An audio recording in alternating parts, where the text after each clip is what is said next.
Assalamualaikum warahmatullahi taala wabarakatuh. Kepada pelajar 4 Muslim dan juga 4 Al-Bukhari.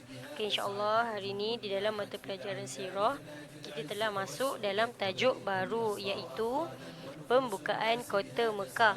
Okey, kamu semua boleh tengok buku teks muka surat 23. Okey, mari kita lihat. Okey. Unit 6 pembukaan Mekah.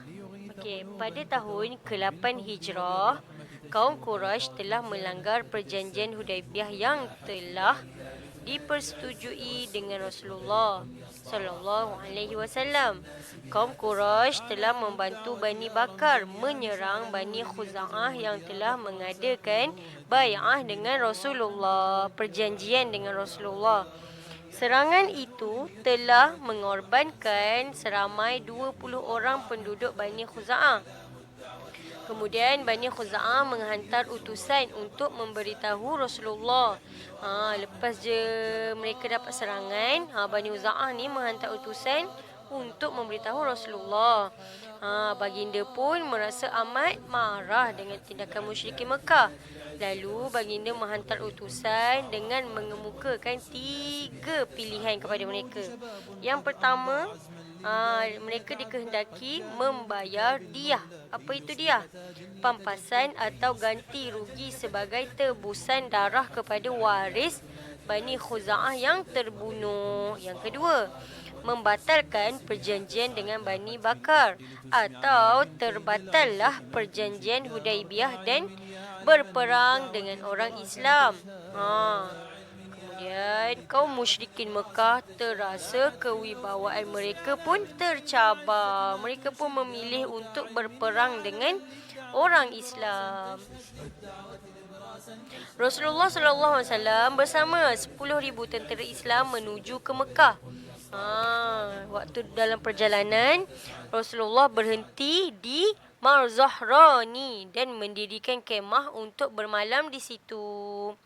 Okey, sewaktu di situ Rasulullah menyusun strategi dengan teliti agar dapat memasuki kota Mekah tanpa pertempuran darah.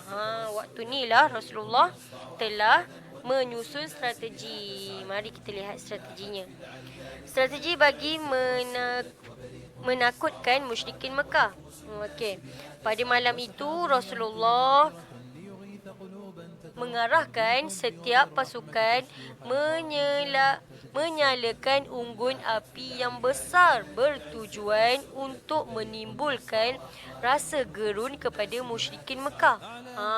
Strategi pertama, menyalakan unggun api yang sangat besarlah. Strategi ini telah berjaya melemahkan semangat musuh. Apabila strategi unggun api tu berjaya, mereka pun merasa lemah lah untuk melemahkan semangat musuh. Kemudian ketika Abu Sufyan keluar meninjau tentera Islam, beliau berasa kekuatan Islam sangat kuat dan tidak mungkin dapat menewaskan mereka.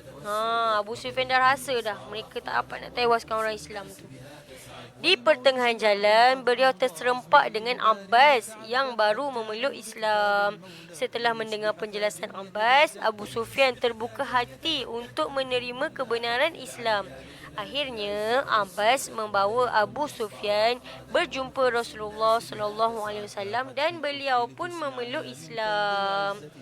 Seterusnya, Rasulullah sallallahu alaihi wasallam memberi tawaran keselamatan.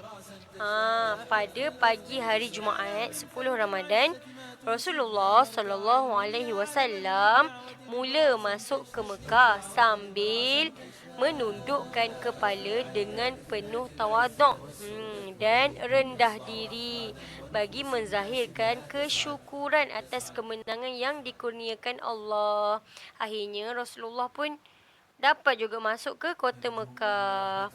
Tentera Islam memasuki Mekah melalui 4 penjuru yang ditetapkan oleh Rasulullah. Terlebih dahulu, baginda mengisytiharkan tawaran kepada penduduk Mekah bahawa mereka akan selamat sekiranya berada di tempat berikut, Di mana? Yang pertama, tengok ni. Siapa yang memasuki rumah Abu Sufyan? Selamat. Siapa yang memasuki Masjidil Haram? Selamat. Siapa yang memasuki rumah sendiri pun selamat. Pengisytiharan ini telah menggemparkan musyrikin Mekah dan semakin mereka lemah untuk menentang Rasulullah. Okey, insyaAllah pada minggu hadapan kita akan masuk yang bawah tu. Tindakan Rasulullah selepas memasuki kota Mekah. Okey, cukup saja sampai di sini. Latihan kamu di dalam buku Celik Sirah muka surat 22 dan 23. Pastikan kamu siapkan sebelum hari Ahad jam 4.30 petang. Kamu wajib hantar ya sebab cikgu nak masukkan dalam kehadiran. Okey, sekian saja. Sampai sini dulu. Assalamualaikum warahmatullahi taala wabarakatuh.